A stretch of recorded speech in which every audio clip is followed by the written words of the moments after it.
So, as the final episode of Star Trek Picard Season 2 limps across the finish line in an ultimately unsatisfying and massively confusing utter contrivance, I thought I'd once again make an addendum video where I go over some of the points that I wasn't quite able to cover in their entirety in my original review. Now, one thing we all saw coming was the fact that Rios was going to stay in the past with his new Doctor friend.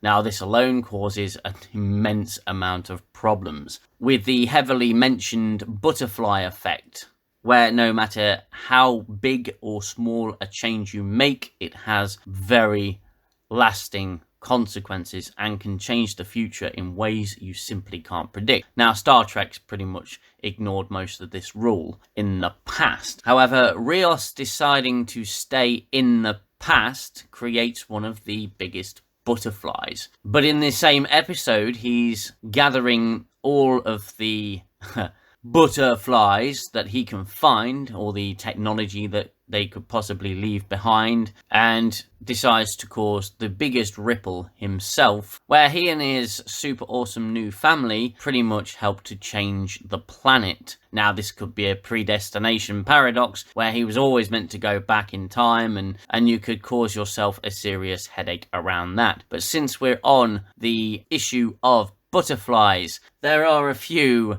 butterflies remaining, such as where is not Rene Picard, not Laris's body, and how is that situation dealt with? She's a Romulan, there's an alien corpse now on the planet. What did they do with the dead guy in the alley? What if that guy was going to do something important with his future? He's now dead in an alley, with Jurati of Borg, failed assimilation attempt.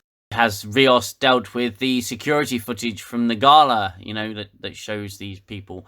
What happened to the Borgified soldiers' corpses that litter the grounds of Chateau Picard? Were they dealt with? Were they buried? Were they destroyed? What about the nanoprobes that were used to assimilate them? In Enterprise, in what I believe is one of the smarter episodes, they introduced the Borg to the crew of the NX-01. And I think this is really clever. They had the Borg that crashed on Earth as a result of the Enterprise E destroying the Borg sphere. The debris and Borg from that, they were frozen and reanimated and wreaked havoc. And ultimately, they were responsible for the Borg getting the signal to go to Earth to assimilate it in the first place. However, there are a number of Borg corpses strewn around Chateau Picard. Did they vaporize them? There's no explanations, because this is Star Trek Picard. It doesn't need to explain itself. Now, back to Rios for a moment. He's decided to remain in the past, which is a blatant violation of the Temporal Prime Directive and could massively affect history. Now, you could assume that when Q snaps his fingers, he makes all that okay, but Q, we've already confirmed, has very little power, and I will get back to that later in the video. Picard grants Seven a rank of captain, a field commission, because she's a Borg and she knows how to deal with the Borg. However, this is completely unnecessary. Picard himself is a former Borg and knows them pretty well. That aside, Picard doesn't need to grant her a field commission. He could simply say, Seven's in charge of this particular mission. You do everything that she tells you to do. A field commission is not necessary. She's a very experienced individual, of course, but he says, I grant you the field commission of captain. Everybody must listen to 7 of 9. Yes, she is in charge, and she will guide us through this immense crisis. I'm feeling a flashback coming. Oh, no, there's no time for that. No time for flashbacks. No, we have a crisis situation. I must deal with it now. And then when Seven gets her field commission, she barely does anything but sit in the captain's chair and issues 1 or 2 orders. Yeah, okay, thanks. Thanks, Seven. You've saved the day. Now, of course, I have no issue with 7 of 9 becoming a captain, as long as she goes through the proper ranks and didn't just get a field commission to captain because she's awesome. Now, when Jurati of Borg reveals herself and her grand plan to create a massive shield to block a gamma ray burst or something of that nature, we see Raffi walk onto the bridge of the Stargazer. However, she was on the Excelsior, so why on earth has she left her post, her ship, her crew, to go and hang out with the crew of the Stargazer? Also, it's revealed that Elnor is in fact alive on the Excelsior, and that was Q's final gift, I suppose, to the woman who tried to strangle him. But hey, we'll just skirt past that because that's what we do with New Trek. We skirt past a lot because the writers skirt past a lot. So Elnor answers the hail because the Excelsior's shields are not harmonious with the rest of the fleet. So Elnor answers the hail, and he is apparently just in charge of things over there. Raffi is not the captain of the Excelsior. So where is the captain of the Excelsior? Why is this cadet, yes, he is a cadet, answering the hails? Is everything okay over there? Has the captain just decided to take a step back and let a cadet control things? Especially Mr. Murder himself, Elnor, who's good with a blade. Now, for some heavily scientific reason, something that is so scientific it evades my tiny little brain, the anomaly that was going to destroy the quadrant that was no bigger than the size of the fleet and had a directional energy beam that was no bigger than the Borg ship, but again, we'll skirt past the science of this science fiction show. The anomaly then turns into a transwarp conduit. Why? Why does this thing turn into a transwarp conduit? It's a... Oh, okay, fine, whatever. Ignore science, it's not a problem. The source of the transwarp conduit is unknown, and once again, we have the potential big bad for Season 3. Not Laris, whose actual name is Talin, but we're just going to refer to her as Not Laris because it's more fun, was apparently able to control everyone around her, and this has been a season-long plot hole. And to be fair, I'll probably talk more about it in my season addendum. However, she doesn't choose to manipulate anyone around Rene Picard. She chooses to physically go there herself. She doesn't do her, possession thing.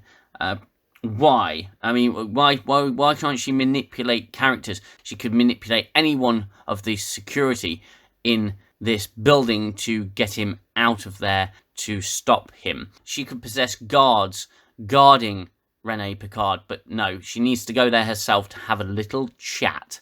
The writers quite often do this in this show, and in other New Trek shows as well. They'll write a plot point or a character's ability, and the next episode it will be completely forgotten, and they'll only remember it when they need to bring it in. However, they don't actually understand when they need to bring it in. It's the personal transporter thing from the previous episode all over again.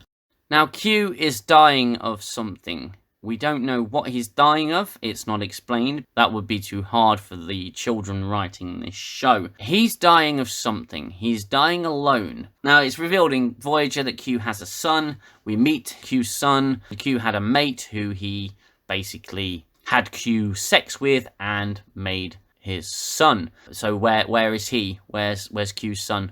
And where's Q's girlfriend? Is Q such an absolute ass that they just decided to wash their hands of him? And why is Q dying? What is he dying of? Yes, we've known Q to die before. There was a whole civil war and everything, and obviously with the Voyager episode Death Wish, Q died then, and that caused the civil war. So the Q is in a state of civil war. Why does this omnipotent being die? He's an omnipotent being. He's lost his powers, but the Q do not die of natural causes. It just doesn't happen. And if you're going to write it to happen, then at least be a little smarter about it.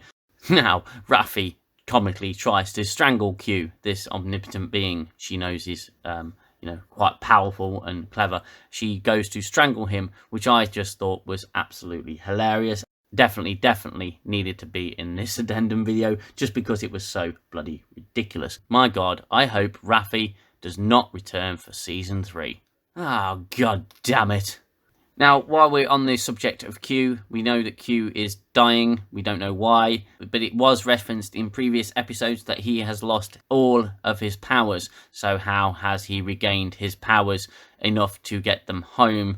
He's tried to snap Guinan out of existence. He's tried to do something with Rene Picard. He's tried and failed. He has lost his powers, but in the last episode, he magically has them back. What? Why? What? Oh, my head. I need some aspirin. I mean, it's safe to say that this season really does deserve a full addendum video.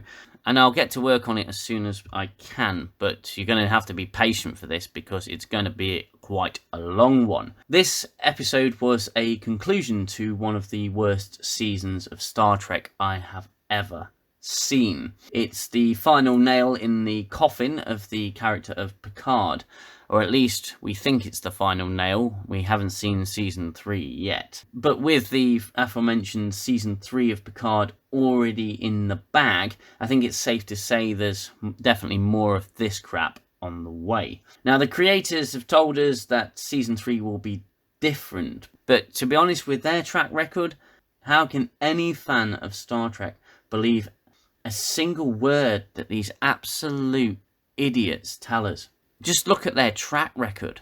And it's clear to anyone with half a brain that Patrick Stewart can't stand the character of Picard. I mean, he doesn't even know the character's history, or just doesn't care. He should really have never been given any kind of creative control over this show.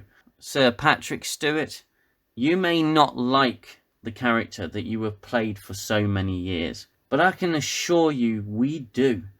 And you didn't think I was going to miss this one out, did you? We have the return of Wesley Crusher, who, funny enough, bears no resemblance to Wesley Crusher and just bears resemblance to Wil Wheaton. This isn't the character of Wesley Crusher. This is just Wil Wheaton popping in for a quick cameo. And I'm not exactly certain why he would want Dr. Evil's daughter to become a Watcher. She has absolutely no credentials to do so. It does make me wonder if in some way the Watchers, aka the Travellers, are somehow responsible for what's happening to the Q continuum. But I mean, that would be a pretty intelligent storyline, and well, I don't think the writers have quite gotten the IQ level to be able to do that. The Wesley Crusher scene was just next level cringe. I winced quite a bit. I'm not a fan of Wesley Crusher. I'm not a fan of Wil Wheaton. And I think he just wanted so badly to get in Star Trek Picard. He has spent so long shilling for this show, even though it's narratively bankrupt and riddled with problems. Now, my reviews are meant as informative entertainment. I film my reviews immediately after watching each episode, so you get my first initial thoughts. These addendum videos are a chance for me to revisit the episode, however traumatic that is, and to give you some afterthoughts. Reviewing this show has been very bittersweet.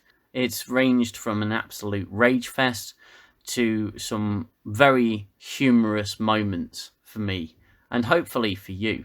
I do hope you've enjoyed the reviews of Season 2. Of course, I will grin and bear Season 3 and review that for you as well. However, I have begun to accept that this isn't actually Star Trek. Star Trek, as I know it, died with the end of Star Trek Enterprise. So, having accepted that, I feel that I must say, rest in peace, Star Trek. We'll miss you.